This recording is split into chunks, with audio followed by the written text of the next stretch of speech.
Good morning students, BBPS की online classes में आप सभी का हार्दिक स्वागत है। डियर स्टूडेंट्स, हम बात कर रहे थे फोटोसिंथेसिस की, पादपों में प्रकाश संश्लेषण की, और हमने पिछला जो वीडियो था उसमें बात की थी कि जो प्रकाश है उसकी प्रकृति जो है वो किस प्रकार की होती है। जो पादप है प्रकाश संश्लेषण की क्रिया में कौन सी तरंग दैर्ध्य के जो प्रकाश है उसको अवशोषित करने का क्या करते हैं, कार्य करते हैं। आज हम बात करेंगे पादपों में जो प्रकाश संश्लेषण की क्रिया हो रही है उसकी क्या मैकेनिज्म है, उसकी क्या क्रिया विधि है। तो आज हमारा जो टॉपिक है वो है प्रकाश संश्लेषण की क्रिया विधि। प्रकाश संश्लेषण की जो क्रिया है वह किस प्रकार से संपन्न होती है। तो हम प्रकाश संश्लेषण की क्रिया की बात करें तो पादपों के अंदर जो प्रकाश संश्लेषण की क्रिया हो रही है वो एक महत्वपूर्ण क्रिया है, और जिसके दौरान पादप खाद्य पदार्थों का क्या करते हैं, निर्माण करते हैं। और सभी जो जीव हैं वो प्रत्यक्ष और अप्रत्यक्ष रूप से भोजन के लिए किस पर निर्भर है, पेड़ पौधों पर। तो प्रकाश संश्लेषण की क्रिया के दौरान पेड़ पौधे जो हैं वो भोज्य पदार्थों का क्या करते हैं, निर्माण करते हैं। तो यहाँ हम बात करें प्रकाश संश्लेषण की क्रिया में होता क्या है। तो प्रकाश संश्लेषण की क्रिया की हम बात करें तो पादप जो हैं उनमें जो हरित लवक है, और हरित लवक प्रेजेंट होता है पर्ण मध्योत्तर कोशिकाएं, जो पत्ती की मीजोफिल सेल्स हैं वहाँ हरित लवक प्रेजेंट होता है। हरित लवक में प्रकाश ऊर्जा को अवशोषित करने के लिए बहुत सारे क्या पाए जाते हैं, वर्णक पाए जाते हैं, जिनमें मुख्य वर्णक की हमने बात की थी क्लोरोफिल। इसके अलावा कैरोटिनोइड्स है, फाइकोबिलिन्स है, जेंथोफिल है। ये अन्य वर्णक होते हैं जो अलग अलग तरंग दैर्ध्य के प्रकाश को क्या करते हैं, अवशोषित करने का क्या करते हैं, कार्य। तो प्रकाश संश्लेषण की जो क्रिया है वो निम्न चरणों में यहाँ संपन्न हो रही है, या प्रकाश संश्लेषण की क्रिया में निम्न प्रक्रियाएं संपन्न होती है। सबसे पहले क्लोरोफिल द्वारा प्रकाश ऊर्जा को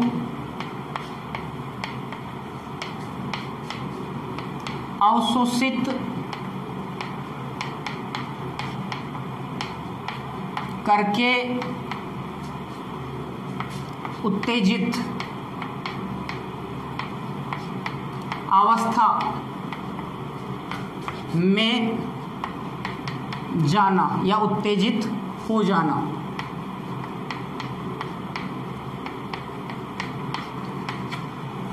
क्लोरोफिल जो है वो सूर्य की प्रकाश ऊर्जा के कारण क्या हो जाते हैं, उत्तेजित अवस्था में चले जाते हैं। और जब क्लोरोफिल उत्तेजित अवस्था में आता है तो क्लोरोफिल के द्वारा इलेक्ट्रॉन्स का क्या किया जाता है, स्थानांतरण किया जाता है। तो यहाँ जो उत्तेजित क्लोरोफिल है वो इलेक्ट्रॉन स्थानांतरित करता है, इलेक्ट्रॉन मुक्त करता है। ये जो इलेक्ट्रॉन्स हैं ये इलेक्ट्रॉन्स का स्थानांतरण होता है एक वाहक से दूसरे वाहक में। और इलेक्ट्रॉन स्थानांतरण के दौरान यहाँ एटीपी और NADPH2 का निर्माण होता है। उससे पहले उत्तेजित जो क्लोरोफिल है वो प्रकाश ऊर्जा को अवशोषित करता है, और यहाँ जल का क्या होता है, जल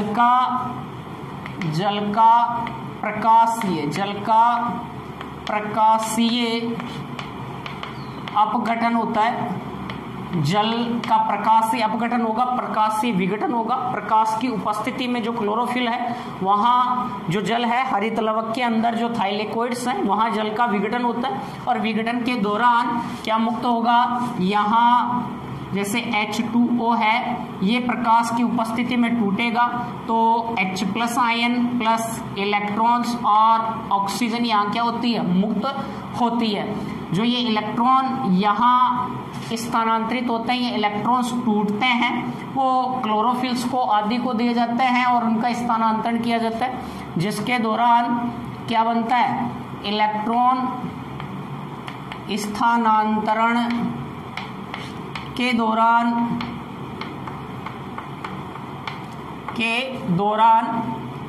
ऊर्जा के रूप में एटीपी व NADPH का क्या होता है, निर्माण होता है। और इसके बाद में ये जो ऊर्जा ATP और NADPH बनता है, इस ATP और NADPH का उपयोग करते हुए CO2 का क्या होगा, अपचयन होगा। और CO2 के अपचयन से क्या बनेगा, ग्लूकोज या कार्बोहाइड्रेट का क्या होता है, ग्लूकोज का निर्माण होना या ग्लूकोज का बनना। और इस ग्लूकोज को या भोजन को पादप अपनी वृद्धि विकास में काम में लेंगे। इसके अलावा कुछ भोजन जो है वो संचित हो जाएगा, जो अन्य जो पादप हैं वो पेड़ पौधों से भोजन के रूप में उसको क्या करते हैं, प्राप्त करते हैं। तो पूरी प्रकाश संश्लेषण की क्रिया में निम्न प्रक्रियाएं हो रही हैं। क्लोरोफिल जो है वो प्रकाश ऊर्जा को अवशोषित करके उत्तेजित अवस्था में चले जाता है, इलेक्ट्रॉन्स क्या करते हैं, मुक्त करते हैं। यही जल का प्रकाशीय अपघटन होगा, विघटन की जो क्रिया है वो देखने को मिलती है।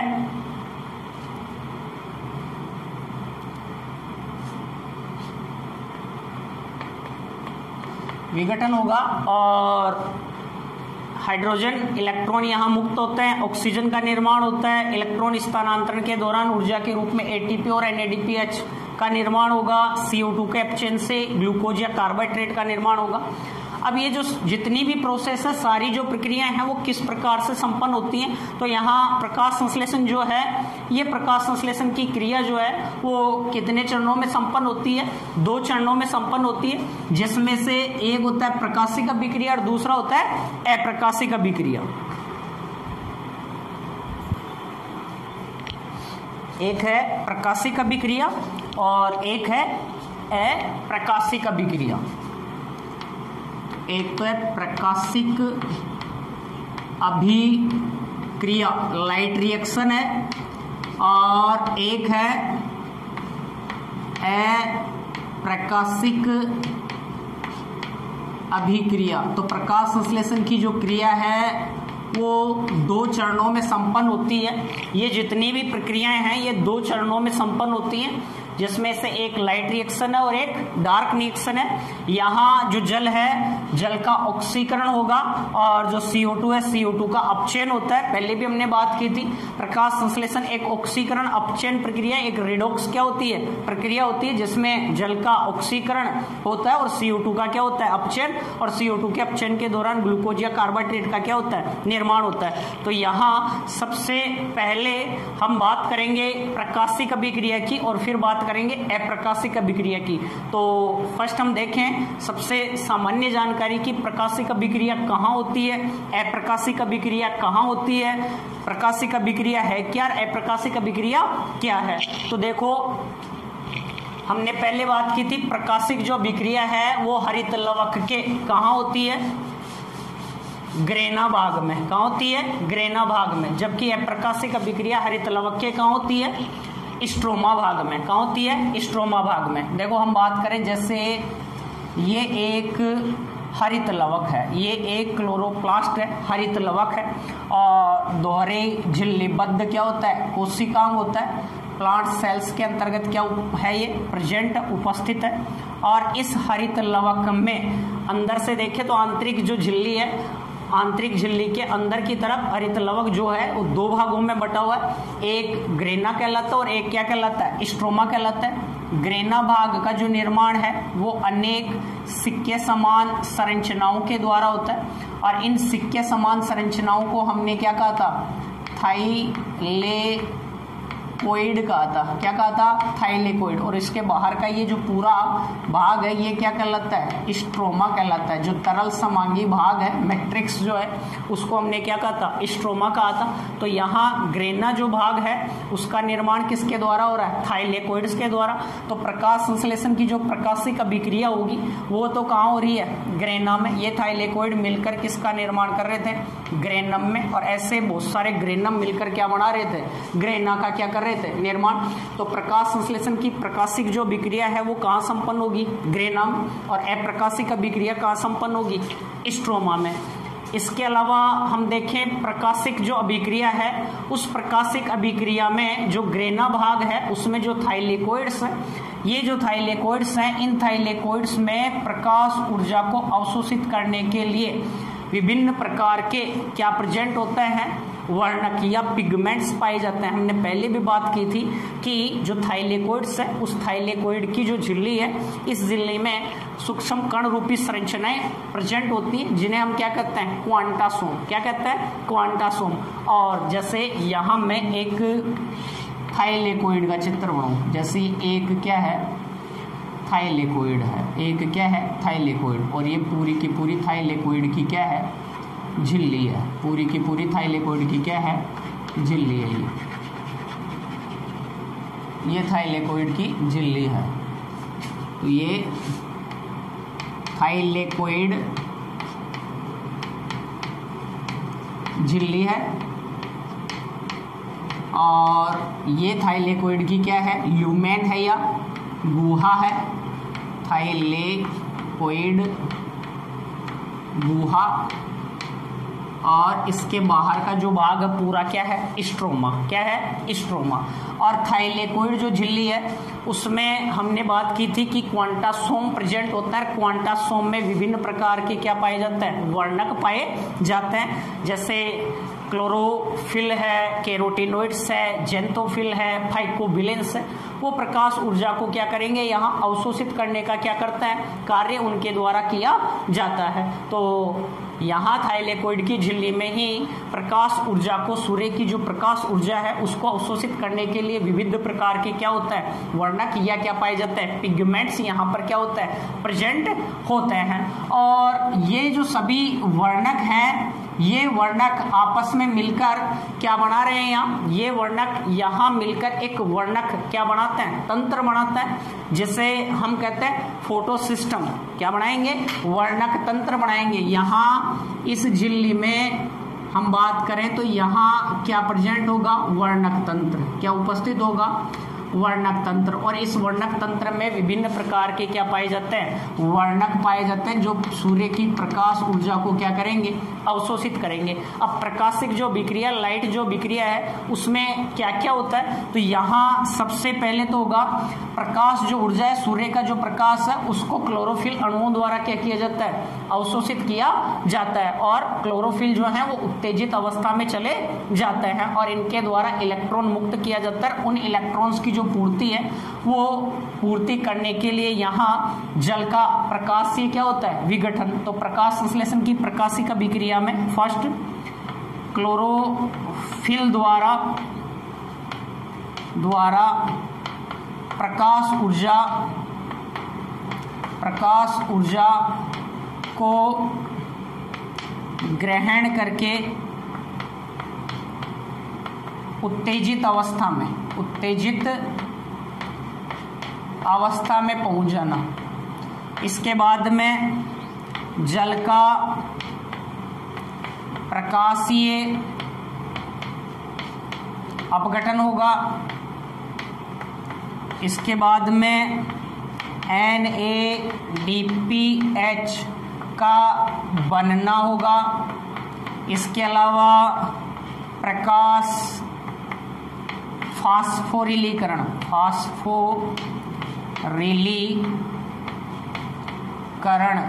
द्वारा ATP का बनना।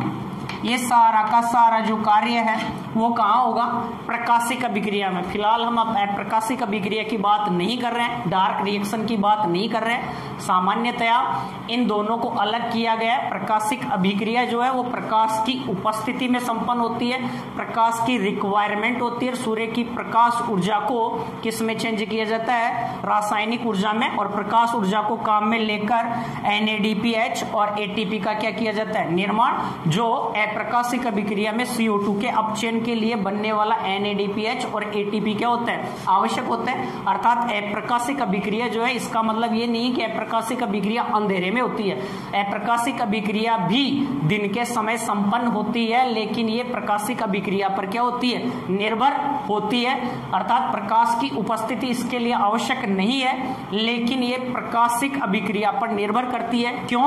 क्योंकि प्रकाशिक अभिक्रिया के दौरान बनने वाला NADPH और ATP जो है वो CO2 के अपचयन के लिए अति क्या होता है, आवश्यक होता है। बिना ऊर्जा के CO2 का क्या नहीं होगा, अपचयन नहीं होगा। तो अप्रकाशिक अभिक्रिया डायरेक्टली या इनडायरेक्टली किस पर निर्भर है, प्रकाशिक अभिक्रिया के ऊपर क्या होती है, निर्भर होती है। तो हम फिलहाल अब के लिए हमें समझना है प्रकाशिक अभिक्रिया को, और किस प्रकार से जल का विघटन हो रहा है, कैसे NADPH2 कैसे ATP का क्या होता है, निर्माण होता है। ये जानकारी हमें आज के इस वीडियो में पता करनी है। देखो यहाँ आपकी बुक में एक डायग्राम दे रखा है, एक चार्ट दे रखा है, उसके द्वारा हम पहले सामान्य जानकारी प्राप्त करते हैं प्रकाशिक की और अप्रकाशिक की, उसके बाद में पूरा समझते हैं इसको।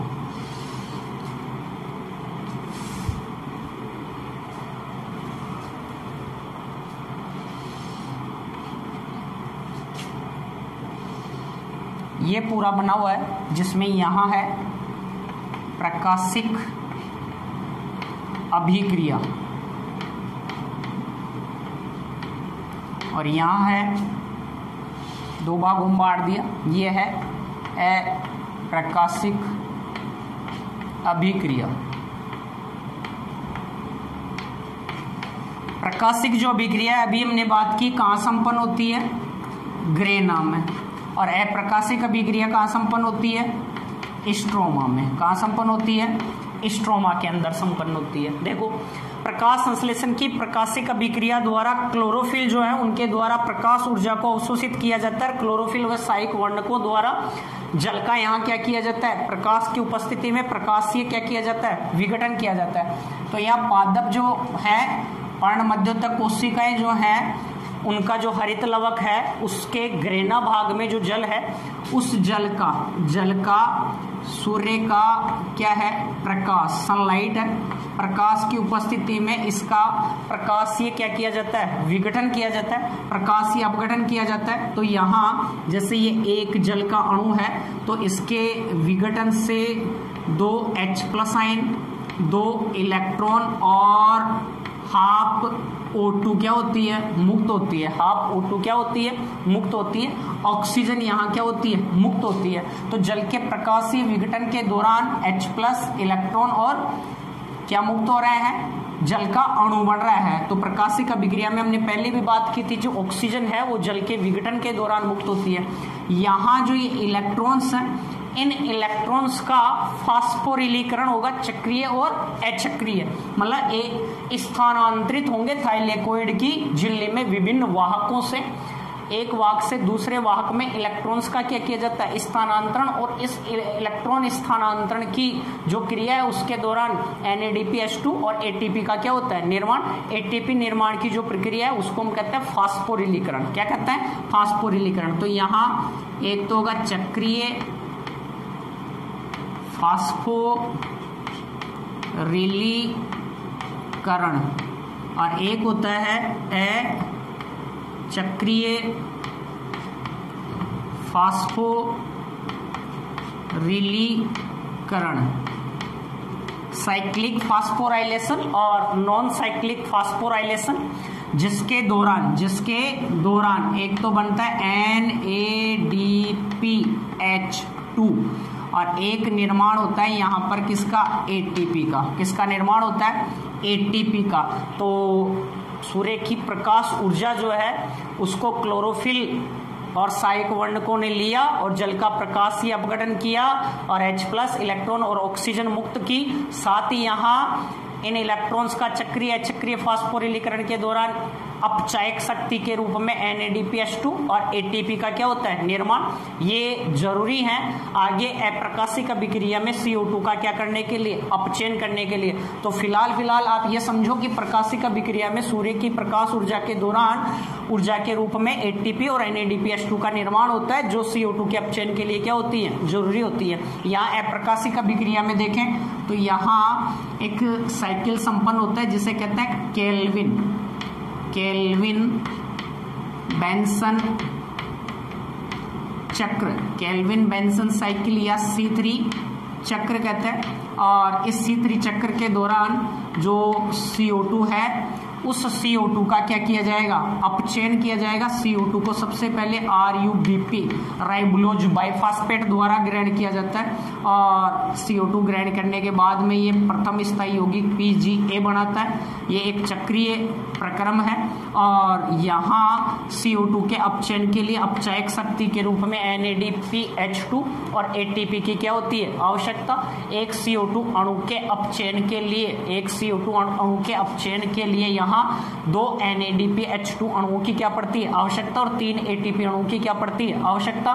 तो टोटल हम प्रकाश संश्लेषण की क्रिया में बात करें तो 6 CO2 अणु यहाँ पर काम में आता है और उनके अपचयन के लिए 12 NADPH2 अणुओं की आवश्यकता होती है प्लस 18 ATP की क्या पड़ती है, आवश्यकता। टोटल हम देखें तो 54 ATP के तुल्य ऊर्जा की क्या पड़ती है, यहाँ आवश्यकता होती है। क्योंकि एक NADPH2 जो होता है ना, एक NADPH2 इसमें 3 ATP के समतुल्य ऊर्जा होती है। तो 12 NADPH2 बढ़ते हैं तो 12 में 12 12 दूनी 24 12 36, तो 36 तो क्या चाहिए, 36 ATP तो इन NADPH2 से मिल जाएंगे। 18 ATP का निर्माण होता है चक्रीय और अचक्रीय। टोटल हम देखें तो 54 ATP के समतुल्य ऊर्जा बनती है जो CO2 के अपचयन के लिए क्या होती है, आवश्यक होती है। जो पूरा हम बात करेंगे C3 साइकिल को हम विस्तार से क्या करेंगे, पढ़ेंगे। तो यहाँ CO2 का अपचयन होगा केल्विन बेंसन चक्र के दौरान और यहाँ अपचायक शक्ति के रूप में किसकी आवश्यकता है, वापस जैसे ही अपचयित हो जाता है अपचायक शक्ति के रूप में इनका वापस ऑक्सीकरण NADP और ADP में ये वापस क्या हो जाते हैं, बदल जाता है एडिनोसिन डाइफॉस्फेट में NADP में क्या हो गए, चेंज हो गए। और यहाँ क्या बन गया, C6H12O6 या ग्लूकोज का क्या हो जाता है, निर्माण। पादप इसका उपयोग अपनी वृद्धि के अंतर्गत करता है, साथ ही जो भोज्य पदार्थ है उनका संचय किसके रूप में कर लेता है, स्टार्च के रूप में कर लेता है। तो इस प्रकार से अप्रकाशिक अभिक्रिया में केवल CO2 के अपचयन की बात करेंगे जो हम पढ़ेंगे केल्विन बेंसन साइकिल के दौरान, और प्रकाश संश्लेषण की जो प्रकाशिक अभिक्रिया उसके दौरान जल का विघटन पढ़ेंगे, चक्रीय अचक्रीय फास्फोरिलीकरण पढ़ेंगे और किस प्रकार के जो वर्णक तंत्र हैं, फोटोसिस्टम्स जो हैं वो पादपों में प्रेजेंट होते हैं, कैसे प्रकाश ऊर्जा को अवशोषित किया जाता है, कैसे जो क्लोरोफिल अणु है वो उत्तेजित होता है, किस प्रकार से इलेक्ट्रॉन त्यागते हैं, इन इलेक्ट्रॉन्स का स्थानांतरण से कैसे ATP और NADP बनता है, उसके सारे की हम यहाँ क्या करने वाले हैं, चर्चा करने वाले हैं। तो यहाँ तक क्लियर, स्क्रीनशॉट ले लेना एक बार। यहाँ हम प्रकाशिक अभिक्रिया अप्रकाशिक अभिक्रिया के अंतर करना चाहें तो प्रकाशिक अभिक्रिया कहाँ संपन्न हो रही है, हरित लवक के ग्रेना में। अप्रकाशिक अभिक्रिया कहाँ संपन्न हो रही है, हरित लवक के स्ट्रोमा में।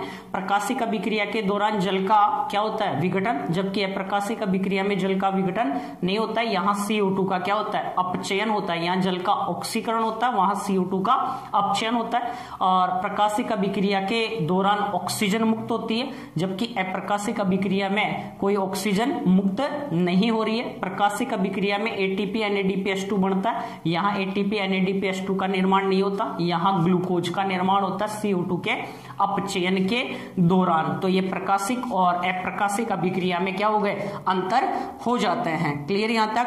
तो ये प्रकाशिक अप्रकाशिक अभिक्रिया में अंतर हुए, उसके बाद में हम यहाँ समझे, इसको पूरे को समझेंगे। यहाँ कहाँ संपन्न होता है, कहाँ वर्णक प्रेजेंट होता है, कैसे ATP और NADPH2 बन रहा है। देखो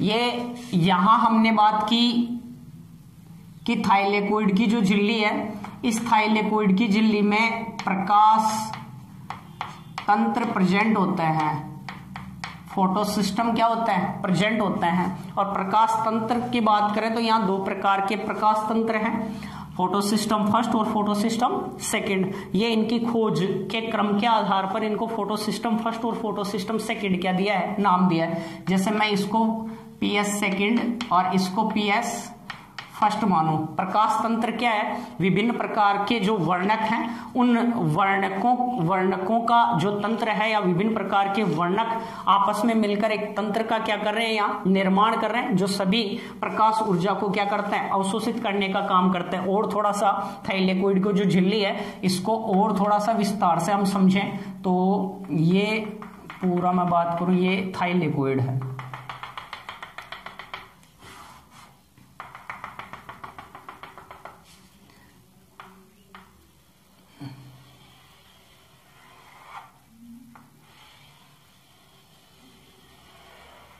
ये पूरी थाइलेकोइड की क्या है, झिल्ली है।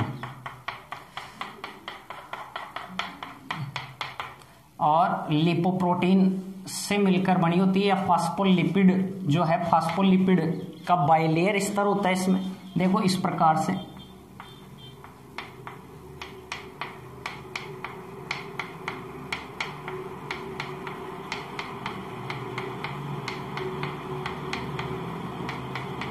ये फास्फोलिपिड का द्विस्तर है,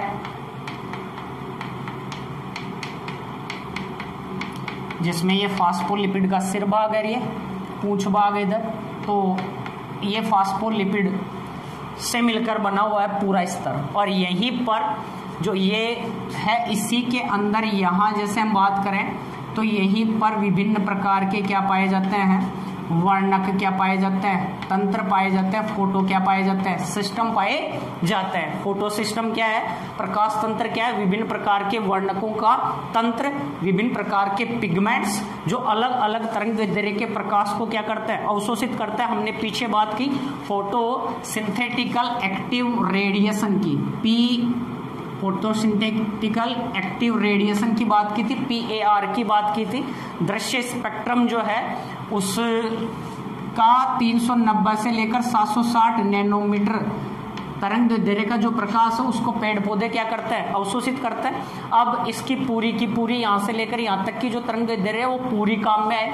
इसके लिए अलग अलग क्या होते हैं, यहाँ पिगमेंट्स होते हैं और ये अलग अलग प्रकार की तरंगदैर्ध्य के प्रकाश को, जैसे क्लोरोफिल A है वह बैंगनी और लाल रंग के प्रकाश को क्या करता है, ऑब्जर्व करता है, अवशोषित करने का क्या करता है, कार्य करता है। इसके अलावा बाकी इंडिगो है, वोयलेट है, ग्रीन है आदि का क्या होगा, तो उनको अलग अलग प्रकार के जो वर्णक है, जैसे हमने बात की थी यहाँ क्लोरोफिल के अलावा कैरोटिनोइड्स हैं, फाइकोबिलिन्स हैं, जेंथोफिल हैं, वो वर्णक प्रेजेंट होता है और वो अलग अलग तरंगदैर्ध्य के प्रकाश को यहाँ क्या करता है, अवशोषित करने का क्या कर रहे हैं, कार्य कर रहे हैं। तो यहाँ फोटो सिस्टम क्या है, उपस्थित है। और फोटो सिस्टम जो है अन्य सहायक वर्णकों से मिला हुआ है, जिन्हें लाइट हार्वेस्टिंग सिस्टम कह रहे हैं, लाइट हार्वेस्टिंग सिस्टम कह रहे हैं। और इन्हीं में एक अभिक्रिया केंद्र होता है। आपकी बुक के अनुसार समझाएं तो जैसे चलो इसी के अनुसार देखें हम, तो यहाँ ये एक प्रकाश तंत्र है, ये एक प्रकाश तंत्र है। और इस प्रकाश तंत्र में हम बात करें तो यहाँ जैसे मध्य में, यहाँ बीच में एक अभिक्रिया केंद्र है और बाकी इसके इर्द गिर्द बाकी आसपास सहायक क्या होते हैं, वर्णक, जिन्हें एंटीना अणु कहते हैं। तो ये जैसे फोटो सिस्टम क्या था, PS सेकंड था और ये PS क्या था, फर्स्ट था।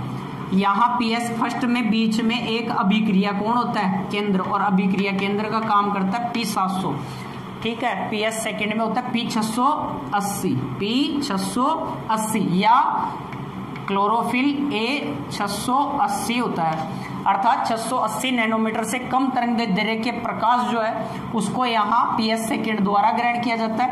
और यहाँ अभिक्रिया केंद्र का काम करता है कौन, रिएक्शन सेंटर का काम करता है P700 या क्लोरोफिल A700 कहेंगे। और ये 700 नैनोमीटर या 680 नैनोमीटर से उच्च तरंगदैर्ध्य के प्रकाश को क्या करता है, अवशोषित।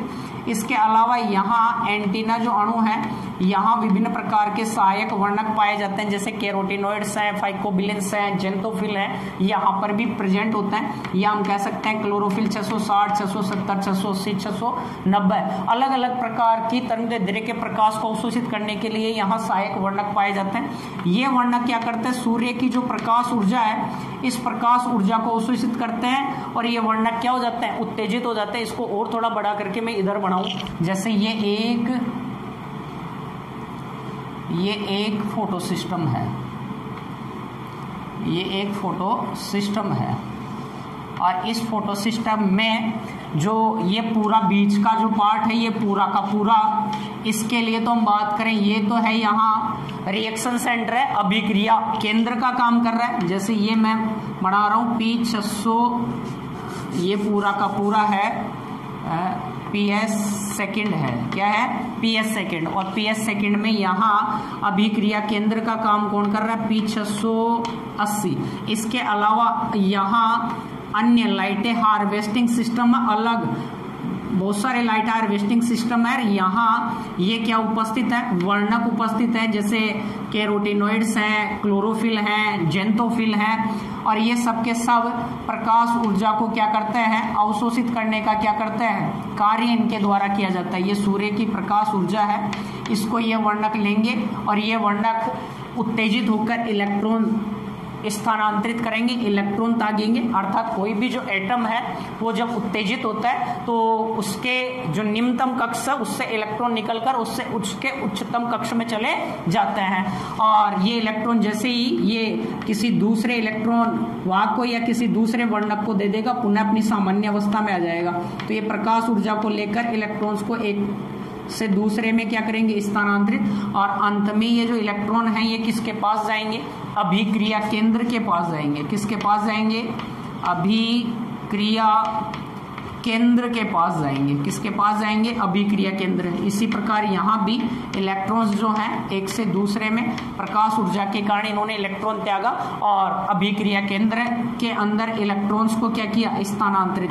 अब अभिक्रिया जो केंद्र है वो भी उत्तेजित होगा और वो भी उत्तेजित होकर इलेक्ट्रॉन्स को क्या करता है, त्यागता है। या इलेक्ट्रॉन इससे भी क्या होता है, मुक्त होता है। फिर इन इलेक्ट्रॉन्स का क्या होता है, स्थानांतरण होता है थाइलेकोइड झिल्ली में एक वाहक से दूसरे वाहक में, जिनके द्वारा एटीपी और NADPH2 का निर्माण किया जाता है। अभी देखते हैं किस प्रकार से एटीपी और NADPH2 का क्या होता है, यहाँ पर निर्माण होता है। अब अपन बुक के अनुसार समझें तो ये जो प्रकाश वर्णक तंत्र है उसमें हम देखें तो ऐसे दे रखा है कि बहुत सारे वर्णक, जिसमें एक तो होता है कौन, अभिक्रिया केंद्र, और अभिक्रिया केंद्र का कार्य कौन कर रहा है, जैसे P700 किसके लिए, वर्णक तंत्र फर्स्ट के लिए, अलग अलग तरंगदैर्ध्य के प्रकाश को ग्रहण करने के लिए पादप जो हैं उनमें मेनली दो प्रकार के वर्णक तंत्र पाए जाते हैं। एक वैज्ञानिक थे इमर्सन और उनके साथी थे, उन्होंने ये प्रयोग किया और उसके आधार पर ये बताया कि पादपों में अलग अलग तरंगदैर्ध्य का प्रकाश जो है उसको ग्रहण करने के लिए अलग अलग फोटो सिस्टम वर्णक तंत्र पाए जाते हैं। उन्होंने क्या किया कि जो पादप था उसको केवल लाल रंग का, अर्थात उच्च तरंगदैर्ध्य का 680 नैनोमीटर से उच्च तरंगदैर्ध्य का प्रकाश दिया, और उस प्रकाश में पादपों में प्रकाश संश्लेषण की जो दर है वो क्या हुई, कम हुई। और वो कम हुई मतलब कौन से प्रकाश में कम हुई, लाल प्रकाश में, और उससे उन्होंने कहा लाल पतन या रेड ड्रॉप कहा, लाल पतन या क्या कहा, रेड ड्रॉप कहा, लाल पतन या रेड ड्रॉप कहा। तो लाल पतन या रेड ड्रॉप प्रभाव में यहाँ ये बताया कि जब 680 नैनोमीटर से उच्च तरंगदैर्ध्य का प्रकाश दिया तो प्रकाश संश्लेषण की दर यहाँ क्या हो गई, कम हो गई, अर्थात लाल रंग के प्रकाश में प्रकाश संश्लेषण की दर कम हुई, उसको लाल पतन या रेड ड्रॉप प्रभाव का। उसके बाद में इमर्सन और उनके साथी थे, उन्होंने क्या किया, उच्च तरंगदैर्ध्य मतलब 680 नैनोमीटर के प्रकाश के साथ कम तरंगदैर्ध्य का प्रकाश भी जब पादप को दिया तो प्रकाश संश्लेषण की दर क्या हो गई, बढ़ गई। उसके आधार पर उन्होंने कहा कि पादप जो हैं उनमें दो प्रकार के वर्णक तंत्र हैं, एक जो उच्च तरंगदैर्ध्य के प्रकाश को ग्रहण करता है, एक जो निम्न तरंगदैर्ध्य के प्रकाश को ग्रहण करता है। यहाँ इसे का पीएस फर्स्ट, इसे का पीएस सेकंड। तो ये उच्च तरंगदैर्ध्य को और ये निम्न तरंगदैर्ध्य के प्रकाश को ग्रहण करता है और इस प्रकार से प्रकाश संश्लेषण की दर क्या हो जाती है, बढ़ जाती है। उसी को इमर्सन वर्धीकरण क्या कहा, प्रभाव कहा। तो यहाँ लाल पतन और इमर्सन वर्धीकरण प्रभाव के आधार पर यह समझा जा सका कि जो प्रकाश तंत्र हैं वो कितने प्रकार के हैं, दो प्रकार के होते हैं। तो यहाँ ये जो क्लोरोफिल है अभिक्रिया केंद्र है किसके लिए, प्रकाश तंत्र एक के लिए तो कौन है P700 और PS सेकंड के लिए कौन है P680 है, कौन है P680 है। अब यहाँ ये किस प्रकार से क्या करेंगे, कार्य करेंगे, किस प्रकार से यहाँ जल का विघटन होगा, कैसे ATP का क्या होगा, निर्माण होगा, ये सारी जानकारी हम बात करेंगे नेक्स्ट वीडियो में, अगले वीडियो के अंदर। ठीक है, धन्यवाद सभी को।